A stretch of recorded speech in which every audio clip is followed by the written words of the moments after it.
പൊതുവായ ആരോഗ്യകാര്യങ്ങളിൽ ഈ മാസം ശ്രദ്ധയും ചിട്ടയായ ജീവിതശൈലി ആവശ്യമായിട്ട് കാണിക്കുന്നുണ്ട്.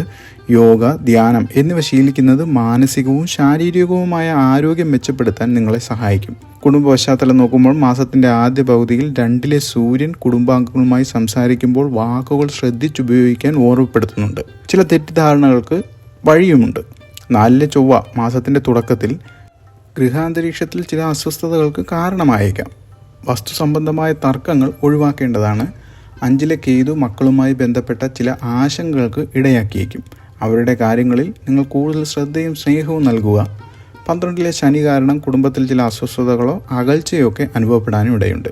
എങ്കിലും മാസത്തിൻ്റെ 2-ാം പകുതിയിൽ 3-ലെ സൂര്യനും വ്യാഴവും കുടുംബാംഗങ്ങളുമായുള്ള ആശയവിനിമയം മെച്ചപ്പെടുത്താനും സഹോദരങ്ങളുമായുള്ള ബന്ധം ദൃഢമാക്കാനും സഹായിക്കും.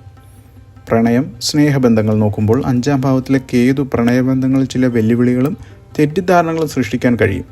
നിലവിലുള്ള ബന്ധങ്ങളിൽ അകൽച്ച വരാതെ ശ്രദ്ധിക്കേണ്ടതും അത്യാവശ്യമാണ്.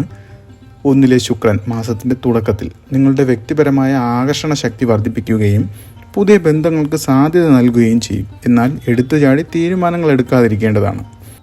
ദാമ്പത്യ ജീവിതത്തിൽ 4-ലെ ചൊവ്വയും അതായത് മാസത്തിൻ്റെ തുടക്കത്തിൽ പിന്നീട് പങ്കാളിയുടെ ആരോഗ്യത്തെ ബാധിക്കാൻ സാധ്യതയുള്ള ഗ്രഹസ്ഥിതികളും ശ്രദ്ധിക്കേണ്ടതാണ്. പരസ്പര വിശ്വാസവും തുറന്ന സംസാരവും പ്രധാനമാണ്.